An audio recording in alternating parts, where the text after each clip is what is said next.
l'ancienne province du Kasaï oriental, la province de Lomami a une superficie de 56 426 km². Son chef-lieu est Cabinda et la langue nationale la plus usitée dans la province de Lomami, c'est le Chiluba. Cette province a comme gouverneur en ce jour M. Sylvain Lubamba Mayombo, qui est secondé par M. Edouard Moulamba Moudandambou en qualité de vice-gouverneur. Mesdames et messieurs, bonjour. Tout le plaisir est pour nous de vous retrouver ce mardi pour le compte de cette émission Notre Congo, une grande émission de compagnie que vous avez l'habitude de suivre ici à la télévision nationale de lundi à vendredi. Alors, ceci dit, nous allons prendre notre premier invité. Je l'ai dit tout à l'heure, l'Afrique noire, particulièrement la République démocratique du Congo, est à la recherche de son identité culturelle. Nous avons l'habitude de recevoir sur ce plateau plusieurs dignes fils du pays qui en parlent. Et aujourd'hui, c'est une dame qui est également dans ce combat-là que nous recevons sur ce plateau. Elle s'appelle Yaya Kouyalou. Yaya Kouyalou, elle est donc la présidente de l'ONGD dénommée Congo Dia Ntotila. Avec elle, nous allons donc parler lingala parce que elle est authentique. Maman Mbote. Mbote maman. Mbote maman Yaya Kouyalou. Mbote papa Dedon. To sepeli ko yambayo na plateau na biso ya notre Congo,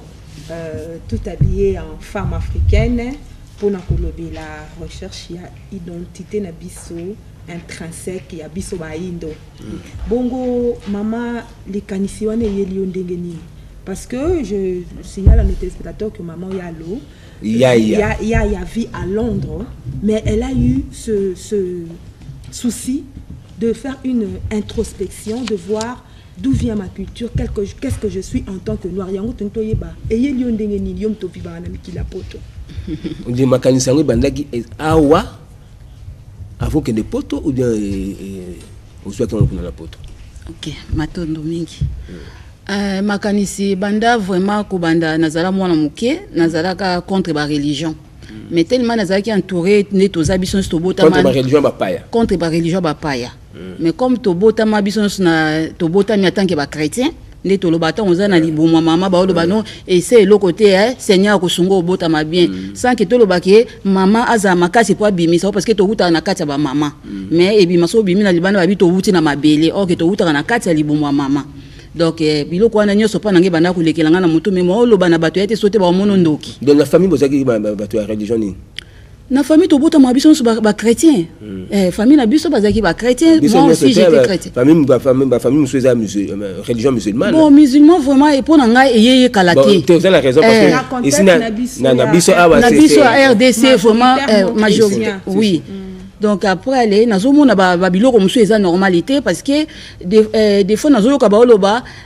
d'ici peu de temps mukile ko kufa siko nazaki mwana muke na oloba mais comment ça fait-il mukile ko kufa en même temps ba bébé musu ba bota makaka lelo mais pourquoi ba kotika na te ba bati ko botama pour comment mutako botama lelo ba yobandeki mukile kufa lobi mais pourquoi botami voilà pourquoi Dieu ou bien Nzambe akosala ke bato ba continuer ko botama en même temps que mukile ngo ko kufa comme on peut mener ko kufa do batika ko bala batika ko kinisala parce que mukile ko kufa donc na kibomwa na muke na ngana za ko penser biloko ana nyonso vous vous posiez des questions na bonne poser des questions ouais après en même temps na l'église so na église bazote ya parole de Dieu vous avez catholique mais protestant na zaki armée du salim salutiste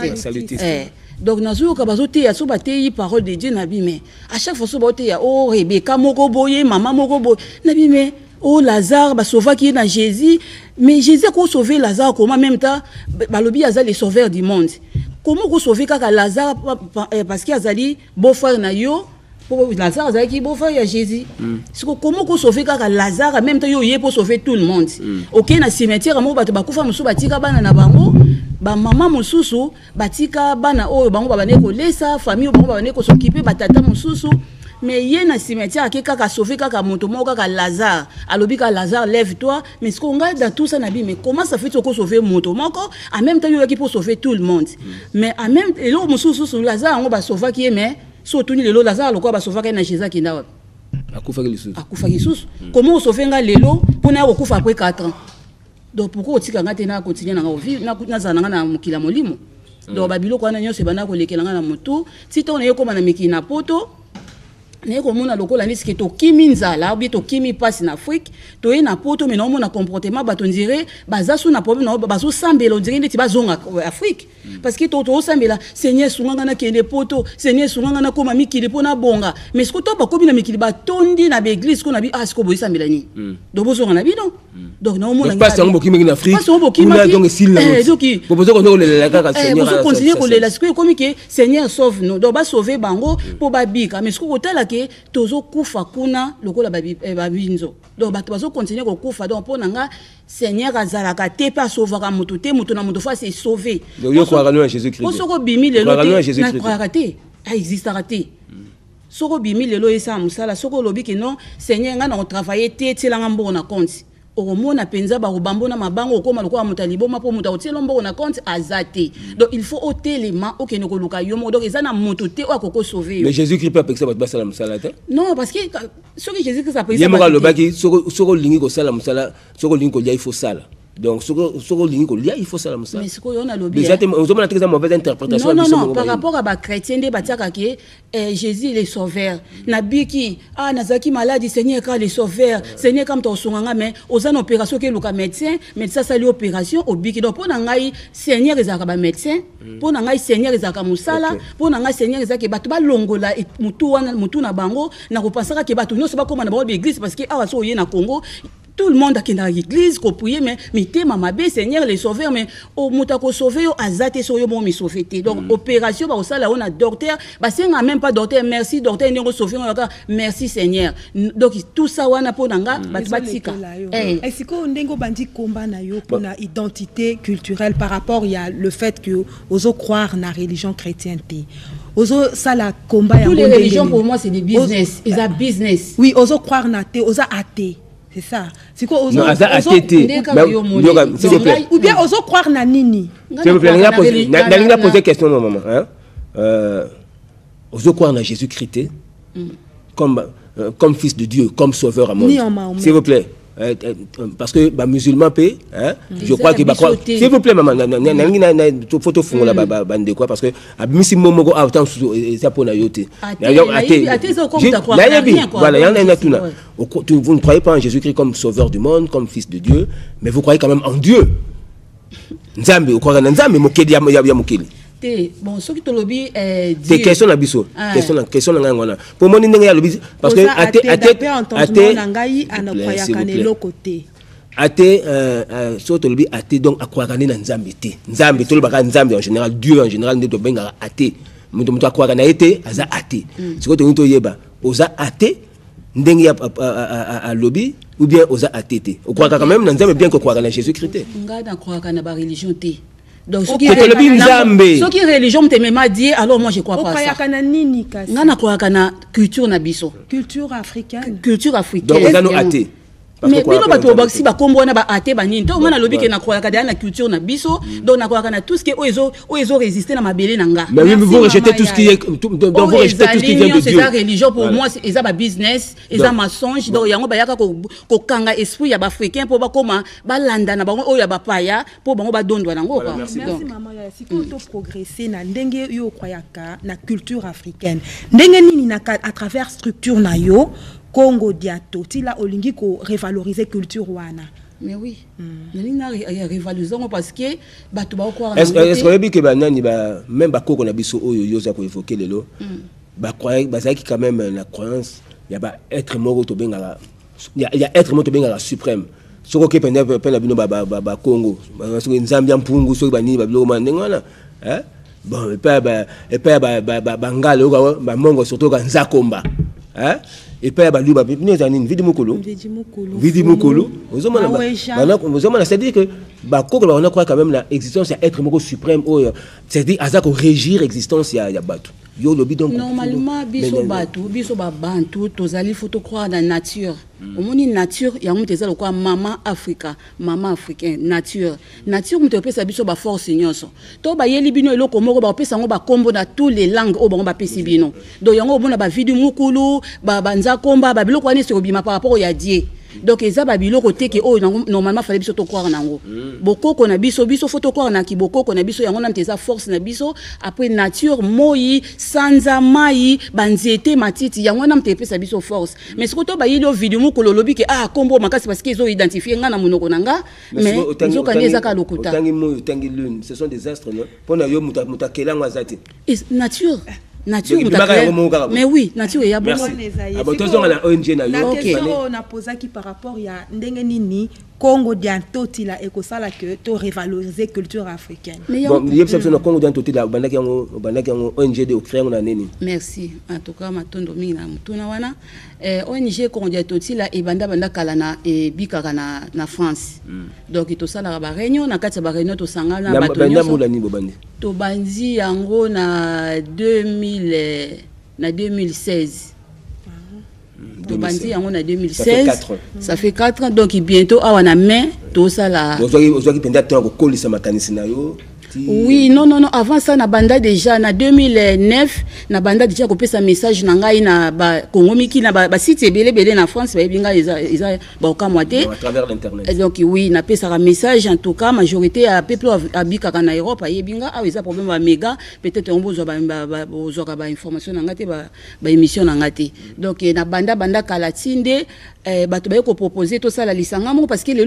majorité bato belé les ba komi les ko comprendre culture na biso bakomo linga bazonga vraiment retour vraiment na bokoko na biso aleza na ba jeune belé ba jeune surtout ba jeune no da ba mikolo belé nde ba ko zoli kanisa ko créer mouvement o ba bengi na komba Congo d'Antoti la donc to ba sali yango alende ba ko pona ngai te na mipona maki ba ko pona ba lobi te ma ba yebi ke na lobela culture mingi ba ko pona ba bito zoyo comme ma présidente ya mouvement oyo. Donc nambaki ke OK comme bien bolingeza ela bon alors ils allaient libongo donc depuis là naza présidente ya Congo d'Antoti la na kati ya Congo d'Antoti la ezali nde tolobi Congo d'Antoti les ali royaume Congo nde ba mindele bayaka na ba religion na bango après ba kati biso o Brazza o Angola o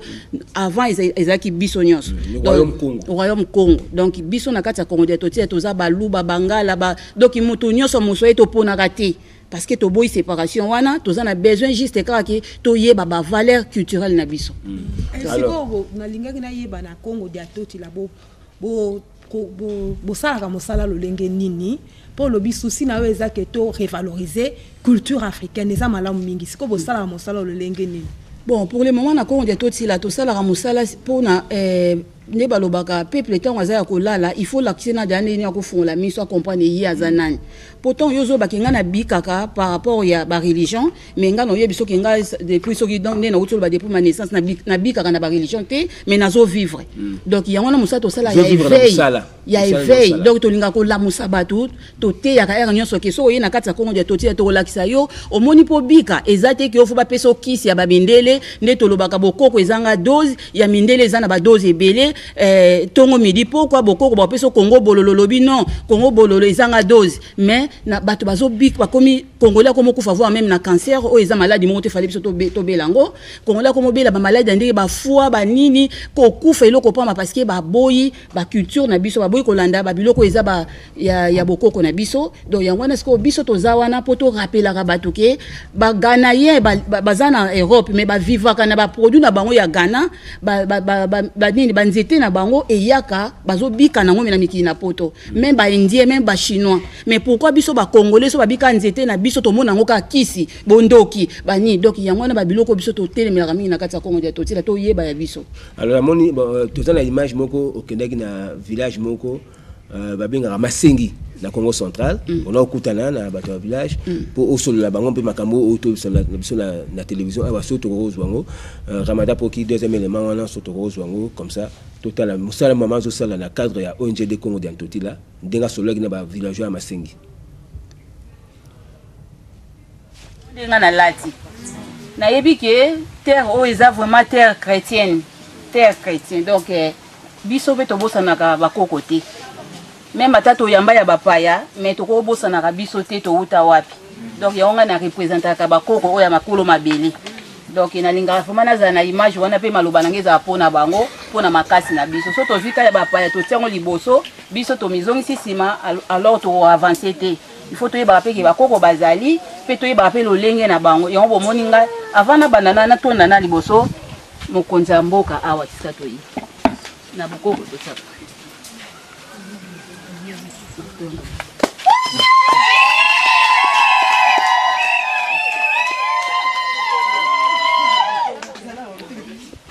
na bino nyonso pe boyambi nga na esengo makasi botondisi nga na esengo yango na ye natonda bino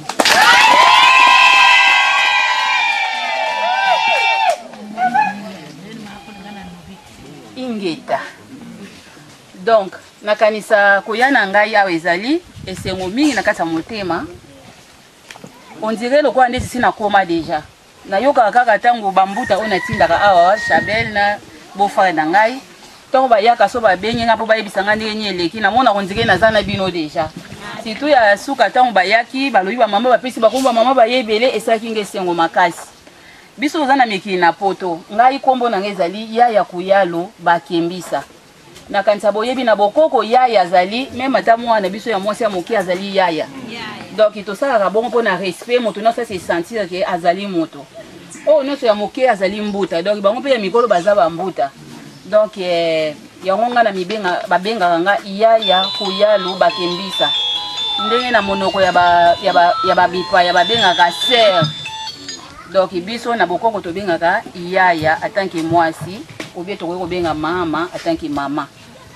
donc kombo na nga yaya kuyalo bakembisa me na poto babengaka nga mingi yaya kuyalo bie mama Kongo pamba te nalobelaka mabele ntina mikili na poto nabundelaka kaka likambo etali mabele na biso bavaleur culturelle na biso oyo ke tobongisa donc yango wana nayaka kozwa likanisi nalobi non il faut nasomba mabele na Kinshasa te parce que Kinshasa bokoko ekufa fona kino koluka esika moko oyo ke nakoki kosala eloko moko mpo bato babanda koreconnaitre babanda kozongela bokoko na bango na malembe naye koyebisa eleki aluka place nde kato bakoko balingaki nga na bino tozala elongo baplace eza ebele na bavillage nyonso ya Congo me baye kobimisela yango kaka awa epai ya mpe ya mokonzi mboka na biso na gentillesse nyonso ondire nayebi kaza boye pamba te à chaque fois on a lobby bon futana o a lobby a proposé sur boy nga bien bon donc aza vraiment na posa ke nga vraiment kana za na mboka wana donc naza na bino elongo na kanisa ya motu ya oboza ngo bezo boyo kama bele wana esomba mi pamba te makanisi na ngai ezate ki ona uti na bato batindi ngai obie ba mikonza mboka mutu batindi ngai non eza ba mikonza mboka te ezake biso toza na lisanga ona yebisi bino ke nazali mama mokonzi babenga mama présidente na lisanga oyo na poto tosangisa bandeko na biso comme biso nyonso na ba oyo tobengaka babundeli mboka ba combattant donc toza na bango ngam na dirigeaka bango ngam mutu naza liboso na bango wana tolobelaka makambo etali bokoko na biso tosola masolo etali mboka na biso donc voilà alors tozongi na plateau kuna na mabele wana na village Masengi olingo sala musala ni matondo kuna na village wana makanisi ezali pamba te espace eza monene makasi nazwaki makanisi ya kosala parce que na village wana baza na école te bana nyonso baza na village wana batangaka te ba o bazwaka chance ya kokende des fois ba marche bana mike batambola tamso 1 heure ou bien 1 heure et demie ya marche pour bakekutana na esika wapikela César donc na kati ya mboka wana école ezali te yango na ina tonga école moko ekozala ke na bakoyekola makambo etali mindele pe bakoyekola makambo etali tradition na biso pamba te pona nga na monaka bekoli mingi ototangi batangisa biso histoire ya bamboka bapaya oleke batangisa biso histoire ya mabele na biso nzoka ne mabele na biso Congo eleki voir même France na monene na Londres na monene o bamboko nga na yebi malamu mais histoire ya mboka na biso batangisa bana batangisa biso yango te mingi te mais batangisa biso ba histoire bapaya donc biso na école wana makanisi ezali ya kotangisa bana histoire ya mboka ya bondele pe na histoire bizaleli na biso à part école ezali ya kosala hôpital hôpital wana kozala pe kaka ndenge école kozalela na deux positions hôpital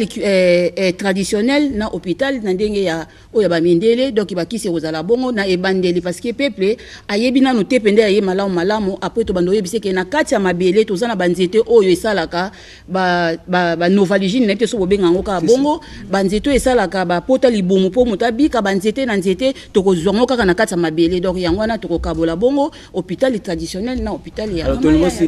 nana baso qui boza na ba connaissance ya traitement traditionnel pe toza na bato ebele toza na bato amayele toza na bato ebele baza na sima na biso na kati ya Congo dia totila pe balakisi bazali o batangi na miki na poto me ba kutanga ngo ofele pa mate école wane ozalo ofele. Alors photo lingi to silisa toka kina Kinshasa pour sala ki ma action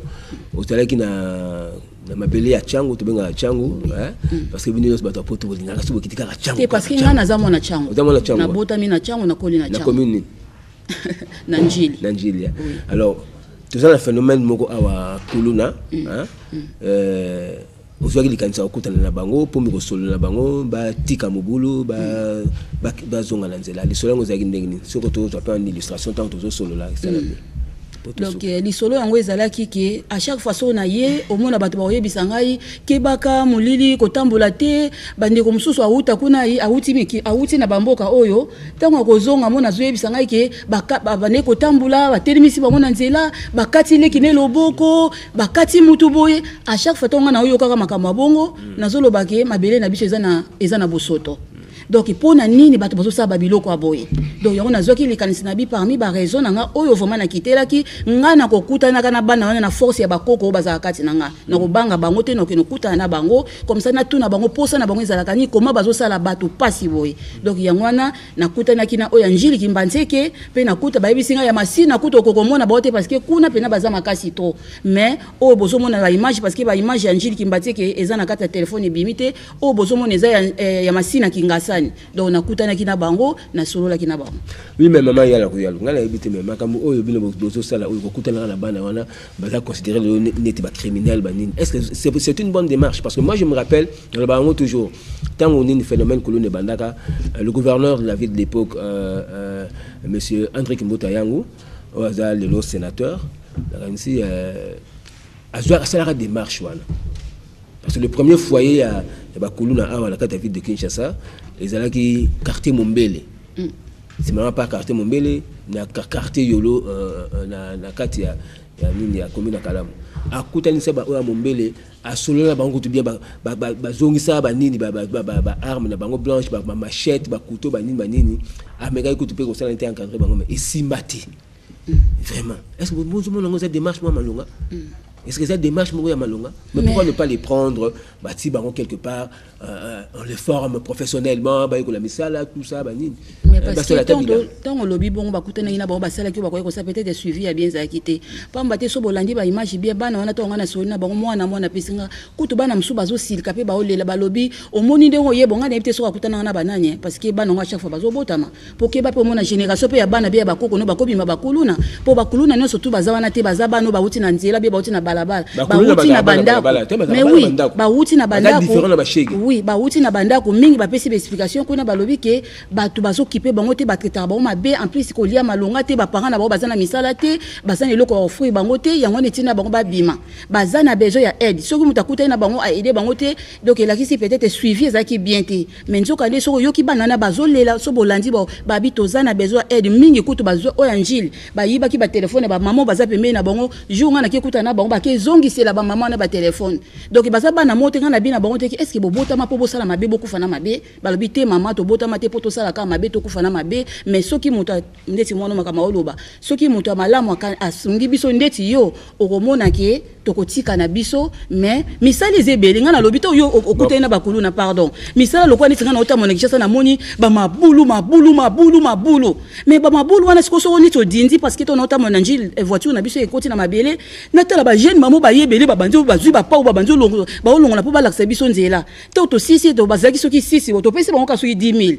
na 10 000 ba kabula 1500 so 1500 po eza combien mais sikoso bozui ba na bo bolobi bo bino service na bino lelo ekomi botala bisika no bozui ya commune o bolobi bino bosala mabele boy bozui ba misali ezebele o beaucoup ça bana wana ba koma busy c'est bien kutana na bango mais est-ce que avant kutana na bango mona ki bokomesa ya njili na sali ba papier nyonso donc nazalaki na suivi bato bazalaki o ba osala ba papier wana pona ke soki ba yipsenga ke soki osali ba papier te peut-être soki moi danger mo esami kuluna moko akoti se esprit ba otuna o okutana na bango na nini donc naza ba papier nyonso ezali. Donc merci beaucoup maman Yala Kuyala, merci na ndenge otala biso oza to rappeler que vous allez présidente ya ONGD Congo d'Antotila au Vanara Londres mais olingi oya kosunga bakonzi mboka pour l'encadrement ya banana kuluna et puis aux un projet pour le développement pour l'intérieur de Mboka Nabiso, bandi na Congo central, na village Masengi. Alors, contact nous les anini. Contact na ezali, c'est pas contact parce que na on a tout est ngai lo kana osenga ke batu oyo bazana. S'il vous plaît, parce que là nous sommes déjà sur le plateau, nous sommes en direct donc bateau bazana besoin ko aider parce que na kasa makambo etali bakuluna et lo ko continuer boté to lo ba ke biso peto tika na biso parce que to comment ya même ata bateau baza bazo vivre na pasi. Donc là monsieur ezali qu'il faut tout ça là quelque chose pour tout longo parce que ko bange leki ko kate leki ko yibe leki mabe leki trop donc ina sengi aide na moto nyoso amoni ke akokyo aider biso pour tout avancer parce que ba proposition ezali belé pe banana to yoka ina ba makambo belé OK bazo taila siko biso to ebelo oni to ça pour to sunga ba to aussi sango nyoso tout mais quand même to diminuer yango ata moi moké que ma passe au ici là. Donc, merci beaucoup maman Yala Kouyala. Donc pour toute personne qui a besoin de contacter maman Yala Kouyala, eh bien vous pouvez passer par nous, par l'émission Notre Congo et nous vous mettrons en contact avec elle. Merci. Nani et d'ailleurs la paix à Soukate, dans ce plateau ils est toujours ouvert. Il y a un micro nazana nkoto donc il s'agit pour on kutana bango li Soukala té lelo nazana na réunion na bakulu na mususu parce que no tambu la paix bakulu na nyoso donc on dirait mon pépé mo bozo la sabon OK maman ya esa sabino. Merci beaucoup. Matondi mingi na bino et c'est on makasi. OK, merci beaucoup. Bakoko basunga yo. Basunga pe bino. Parce que binzamba sunga yo donc on se révolter pas bakoko basunga yo. Basunga pe bino. OK, merci beaucoup. Matondi.